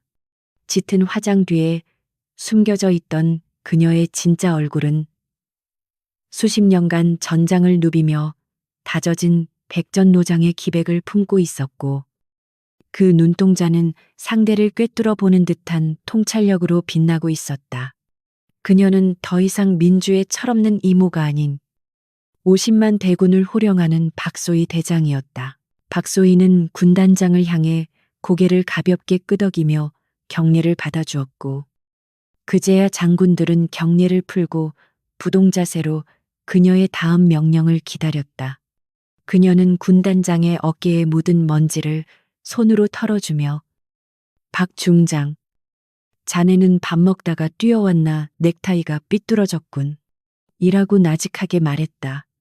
그 말은 겉보기에는 친근한 농담처럼 들렸지만 그 속에 담긴 뼈 있는 질책은 군단장의 등골을 오싹하게 만들었다.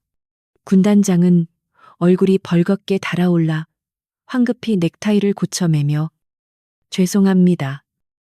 의장님 시정하겠습니다. 라고 복창했다.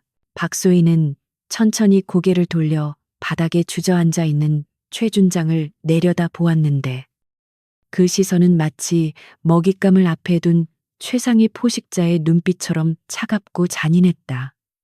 그녀는 또각또각 구두 소리를 내며 최준장 앞으로 걸어갔고 그 소리는 최준장에게 저승사자의 발자국 소리처럼 들려왔다.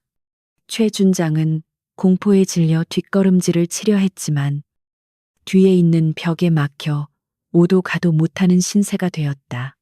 그는 살려달라는 말을 하고 싶었지만 혀가 굳어 입안에서 맴돌 뿐 밖으로 나오지 않았다. 박소희는 최준장의 코앞까지 다가와 허리를 숙여 눈높이를 맞췄고 그 거리에서 뿜어져 나오는 살기는 최준장의 영혼을 잠식해 들어갔다. 그녀는 아주 부드럽지만 소름 끼치는 목소리로 최준장, 아까 나보고 뭐라고 했지? 술집 마담 아니면 늙은 작부라고 물었다. 그녀의 입가에는 희미한 미소가 걸려 있었지만 그 미소는 분노를 극한으로 억누른 자만이 지을 수 있는 가장 무서운 표정이었다. 최준장은 덜덜 떨며 고개를 세차게 가로저었지만 이미 엎질러진 물을 주워 담을 수는 없었다. 최준장의 부인은 사태를 파악하고 비명을 지르며 바닥에 엎드렸고 공포에 질려 실신하기 일보 직전이었다. 그녀는 자신이 모욕했던 여자가 남편의 생사여탈권을 쥔 최고 사령관이라는 사실에 하늘이 무너지는 듯한 절망감을 느꼈다. 다른 추종자들과 부인들도 서로의 눈치만 보며 슬금슬금 뒷걸음질 쳤지만 이미 식당 입구는 헌병들이 봉쇄하고 있어 도망칠 곳은 어디에도 없었다. 그들은 자신들의 오만과 무례가 불러온 파멸의 태풍 속에서 뒤늦은 후회의 눈물을 흘리며 벌벌 떨고 있었다. 박소희는 다시 허리를 펴고 차가운 눈으로 최준장의 부인들을 훑어보며 군인의 가족으로서 명예를 지키지는 못할 망정 남편의 계급을 자신의 것인 양 착각하고 선량한 사람들을 짓밟다니 라고 일갈했다. 그녀의 목소리는 높지 않았지만 식당 안의 모든 사람들의 가슴에 비수처럼 꽂혔다. 그녀는 권력의 본질을 망각하고 타인을 업신여긴 그들의 천박한 인성을 꾸짖으며 너희들의 그 더러운 입이 군의 명예를 실추시켰다는 것을 명심해라. 라고 단호하게 경고했다. 다시 최준장에게 시선을 돌린 박소희는 그의 가슴에 달려있는 명찰을 손가락으로 톡톡 치며 자네는 이 별을 달 자격이 없어. 라고 선언했다. 그 말은 최준장에게 사형 선고나 다름없었고 그는 절망적인 비명을 지르며 박소희의 발밑에 매달려 애원하기 시작했다. 의장님 죽을 죄를 지었습니다. 한 번만 용서해 주십시오. 제발 살려주십시오. 최준장의 추태는 바닥을 기며 눈물 콧물을 흘리는 지경에 이르렀고 그 모습을 지켜보는 군단장과 다른 장군들은 참담함에 고개를 돌렸다. 박소희는 자신의 발목을 잡으려는 최준장의 손을 피하며 더럽다는 듯이 옷자락을 털어냈다. 그녀는 군단장에게 눈짓을 보냈고 군단장은 즉시 헌병대장에게 눈짓으로 명령을 하달했다. 대기하고 있던 건장한 헌병들이 들이닥쳐 최준장을 거칠게 일으켜 세웠고 그의 양팔을 뒤로 꺾어 제압했다. 최준장은 짐승처럼 울부짖으며 발버둥 쳤지만 헌병들의 완력을 당해낼 수는 없었다. 그의 화려했던 군 생활은 가장 비참하고 불명예스러운 방식으로 막을 내리고 있었다. 박소희는 끌려가는 최준장을 향해 마지막으로 차가운 한마디를 던졌다. 군복은 국가가 준 수에 서 있지. 네가 입고 뽐내라고 준 파티복이 아니야. 영창에 가서 그 의미를 뼈저리게 되새기도록 해. 그녀의 말은 군인으로서 가져야 할 본분을 망각한 자에 대한 준엄한 심판이었으며 현장에 있던 모든 군인들에게 울리는 경종이었다. 최준장은 헌병들에게 질질 끌려 식당 밖으로 사라졌고 그의 절규는 빗속으로 흩어져 허공에 맴돌았다.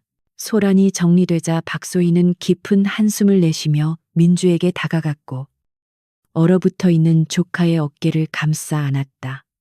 그녀의 표정은 다시 부드러운 이모의 얼굴로 돌아와 있었지만 눈가에는 여전히 지휘관으로서의 고뇌가 묻어 있었다. 놀랐지. 이모가 미리 말 못해서 미안해. 박소희의 따뜻한 사과에 민주는 그제야 긴장이 풀리며 다리에 힘이 풀려 주저앉을 뻔했다. 민주는 이모의 품에 안겨 참았던 눈물을 터뜨렸고 그동안 겪었던 마음고생이 한꺼번에 씻겨 내려가는 듯한 기분을 느꼈다. 주변의 장군들은 이 광경을 숙연하게 지켜보며 자신들의 수장이 보여준 냉철함과 인간미에 다시 한번 존경심을 느꼈다. 그들은 박소희가 단순히 계급만 높은 것이 아니라 진정한 리더십과 인격을 갖춘 지도자임을 뼈저리게 실감했다. 군단장은 조용히 부하들에게 신호를 보내 식당 안의 민간인들을 안심시키고 상황을 정리하도록 지시했다. 식당 안은 폭풍이 지나간 뒤에 고요함처럼 평온을 되찾아가고 있었지만 그날 밤의 사건은 전설처럼 남아 오랫동안 회자될 것이 분명했다. 박소희는 민주의 등을 토닥이며 이제 밥 좀 제대로 먹어볼까? 아까는 파리들이 꼬여서 입맛이 없었는데 이제 다 치워졌으니 라고 농담을 던졌다.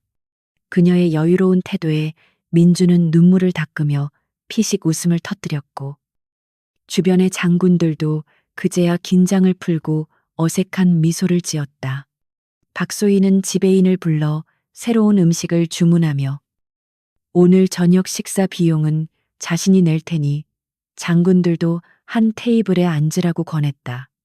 그것은 지옥 같은 긴장감을 천국 같은 화합으로 바꾸는 그녀만의 마법 같은 리더십이었다. 하지만 박소희의 눈은 여전히 날카롭게 빛나고 있었는데 그녀는 아직 끝나지 않은 일이 있음을 알고 있었다.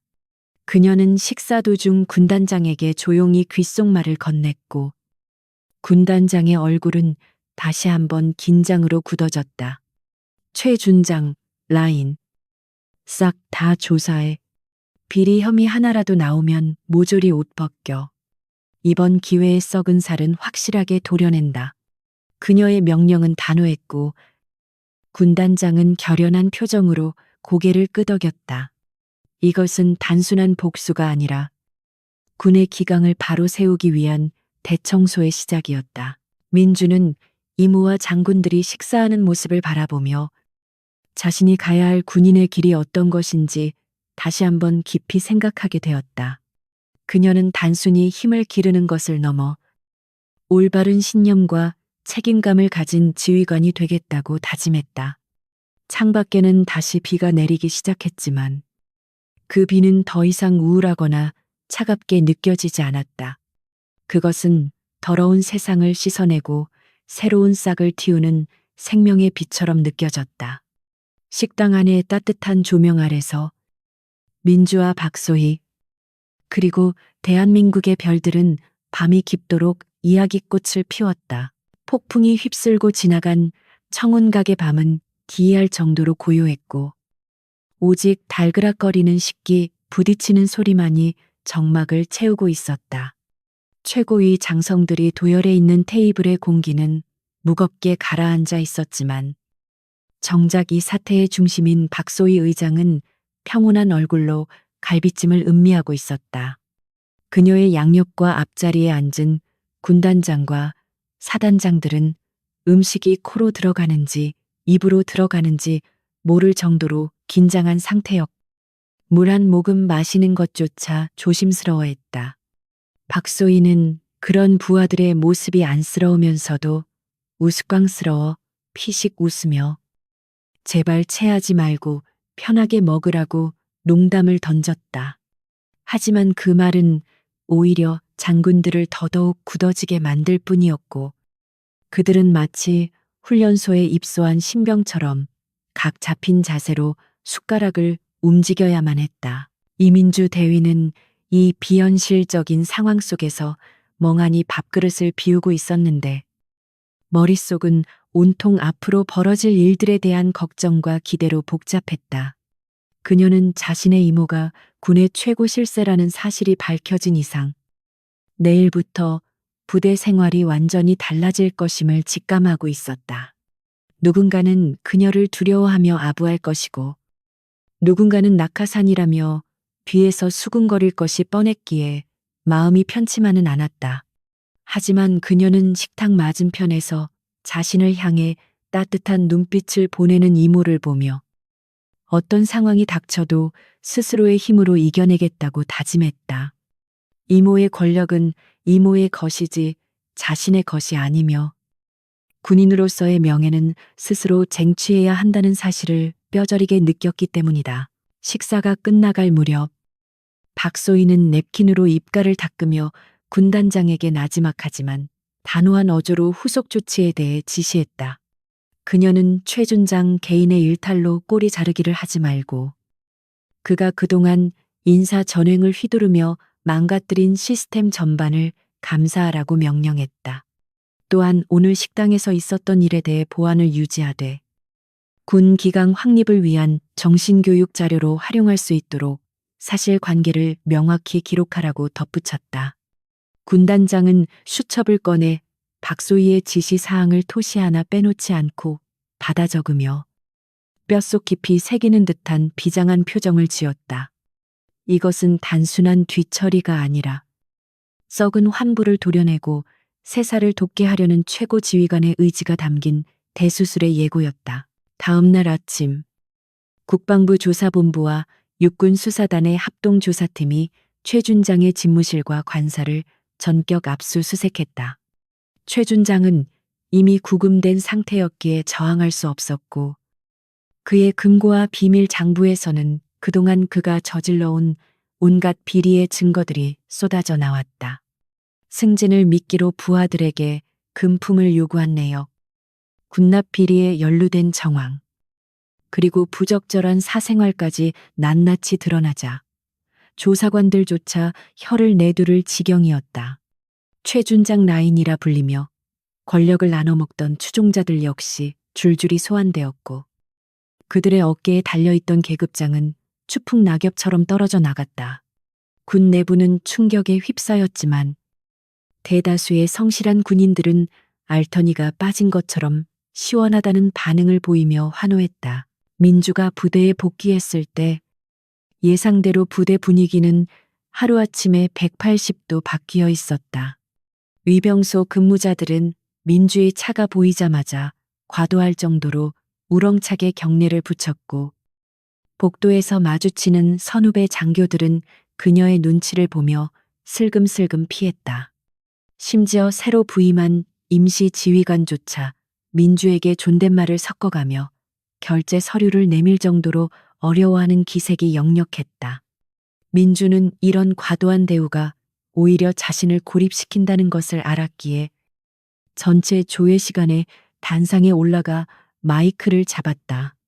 그녀는 부대원들에게 자신을 합참의장의 조카가 아닌 707 특수임무단의 이민주 대위로만 봐달라고 호소했다.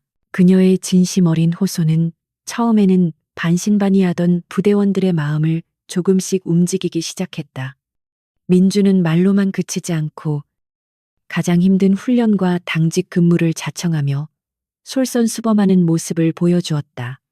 그녀는 진흙탕 속에서 병사들과 함께 구르고 작전 회의에서는 밤을 새워가며 완벽한 계획을 수립하는 등 실력으로 자신의 가치를 증명해 나갔다.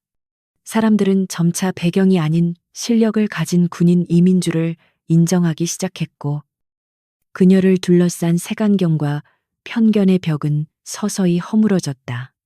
그녀는 권력의 그늘에 숨는 대신 뜨거운 태양 아래서 땀 흘리는 길을 선택함으로써 진정한 군인의 명예를 지켜냈다. 일주일 후 박소희 의장은 휴가를 마치고 복귀하기 전 마지막으로 민주를 만나기 위해 조용한 강변 공원으로 불러냈다.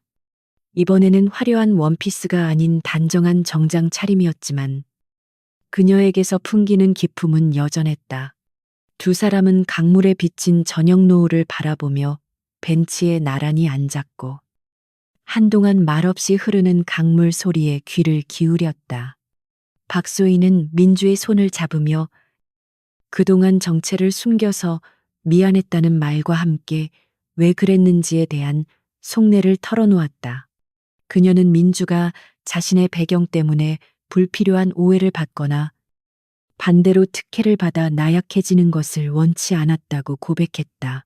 별이라는 건 말이다. 멀리서 보면 반짝이고 아름답지만 가까이서 보면 그 무게가 천근만근이야. 박소희는 쓸쓸한 미소를 지으며 자신의 어깨를 가리켰다. 그녀는 사성 장군이라는 자리가 주는 영광 뒤에는 수많은 병사들의 생명을 책임져야 하는 막중한 고뇌와 고독이 숨어 있음을 이야기했다. 그녀는 최준장 같은 자들이 권력에 취해 그 무게를 잊어버릴 때 군대는 병들고 그 피해는 고스란히 국민에게 돌아간다고 강조했다. 민주는 이모의 말을 들으며 단순히 높은 계급을 동경했던 자신의 지난 날을 반성하고 진정한 지휘관의 덕목이 무엇인지 가슴 깊이 새겼다. 박소희는 자리에서 일어나며 민주의 어깨를 두드려 주었고 이제는 헤어져야 할 시간임을 알렸다. 민주야, 나는 네가 내 조카라서 자랑스러운 게 아니라 그 누구보다 훌륭한 군인이기 때문에 자랑스러운 거란다. 그 말은 민주가 지금까지 들어본 어떤 칭찬보다도 가슴 벅찬 격려였다. 민주는 눈시울이 붉어진 채 이모를 향해 거수 경례를 올렸고 박소희 역시 정식으로 경례를 받아주며 군인으로서의 예우를 다했다. 두 여인의 경례는 혈연을 넘어선 전우애와 존경심이 담긴 숭고한 약속과도 같았다. 박소희가 탄 검은 세단이 멀어질 때까지 민주는 부동자세로 서서 그 뒷모습을 배웅했다. 계절이 바뀌고 어느덧 찬 바람이 부는 겨울이 찾아왔지만 707 특수임무단의 훈련 열기는 식을 줄을 몰랐다. 민주는 이제 소령 진급을 앞두고 있었고 그녀가 이끄는 팀은 부대 내에서 최고의 전투력을 가진 최정예 팀으로 명성을 떨치고 있었다. 최준장 사건 이후 군 내부에는 강력한 자정작용이 일어나 능력 위주의 공정한 인사가 정착되었고 병역 문화 또한 합리적으로 개선되었다. 민주는 가끔 힘들 때마다 이모가 남겨준 교훈을 떠올리며 마음을 다잡았고 자신의 군복에 부끄럽지 않은 삶을 살기 위해 매 순간 치열하게 노력했다. 어느 날 국경 인근에서 테러 조직의 인질극이 발생했다는 긴급 상황이 전파되었고 민주의 팀에게 출동 명령이 떨어졌다. 헬기에 오르기 전 민주는 팀원들의 장비를 일일이 점검하며 그들의 눈을 하나하나 마주 보았다. 팀원들의 눈에는 두려움 대신 팀장에 대한 무한한 신뢰와 작전 성공에 대한 확신이 가득 차 있었다. 민주는 헬기 소음 속에서 마이크를 잡고 팀원들에게 외쳤다. 우리는 반드시 살아서 돌아온다. 그리고 단 한 명의 인질도 다치게 하지 않는다. 알겠나? 팀원들의 우렁찬 복창 소리가 활주로를 가득 메웠다. 헬기가 어둠을 가르고 이륙하자 창밖으로 펼쳐진 도시의 불빛들이 별처럼 반짝이며 그들의 앞길을 비춰주었다. 민주는 어둠 속에서 빛나는 저 불빛 하나하나가 자신이 지켜야 할 소중한 국민들의 삶이라는 것을 잊지 않았다. 그녀는 더 이상 누군가의 조카도 보호받아야 할 대상도 아닌 대한민국을 지키는 강인한 방패이자 예리한 창이었다. 헬기의 로터 소리가 심장 박동과 공명하며 투지를 불태웠고 그녀의 눈빛은 전장을 향해 매섭게 빛났다. 작전 지역 상공에 도착한 민주는 레펠 강화 준비 신호를 보내며 심호흡을 했다. 차가운 밤 공기가 폐부로 들어오자 정신이 맑아지며 감각이 예리하게 살아나는 것을 느꼈다. 그녀는 망설임 없이 허공으로 몸을 던졌고 어둠 속으로 빠르게 하강하며 목표 지점을 향해 돌진했다. 그녀의 강화는 완벽했고 그 뒤를 따르는 팀원들의 움직임 또한 한치의 오차도 없었다. 그것은 오랜 훈련과 신뢰가 만들어낸 아름다운 군무 주호와도 같았다. 적의 진지에 침투한 민주는 신속하고 은밀하게 적들을 제압해 나갔고 마침내 인질들이 억류된 방 앞에 도달했다. 문을 부수고 진입하는 찰나의 순간 그녀의 머릿속에는 오직 임무 완수라는 한 가지 생각뿐이었다. 총성이 울리고 연기가 자욱한 현장에서 그녀는 침착하게 지휘를 이어갔고 결국 모든 적을 제압하고 인질들을 안전하게 구출하는 데 성공했다. 구출된 인질들이 눈물을 흘리며 고마워하는 모습을 보며 민주는 군인이 된 보람과 긍지를 온몸으로 느꼈다. 복귀하는 헬기 안에서 민주는 창밖으로 떠오르는 붉은 태양을 바라보며 옅은 미소를 지었다. 그녀의 군복은 땀과 먼지로 얼룩져 있었지만 아침 햇살을 받아 그 어느 때보다 찬란하게 빛나고 있었다. 그녀는 이제 안다. 진정한 힘은 어깨에 달린 계급장이 아니라 가슴 속에 품은 신념과 책임감에서 나온다는 것을. 그리고 정의는 반드시 승리한다는 평범하지만 위대한 진리를. 이민주 소령의 이야기는 여기서 끝나지만 그녀가 써내려갈 전설은 이제 막 시작되었을 뿐이다. 대한민국이 존재하는 한 그녀와 같은 숨은 영웅들의 이야기는 영원히 계속될 것이다.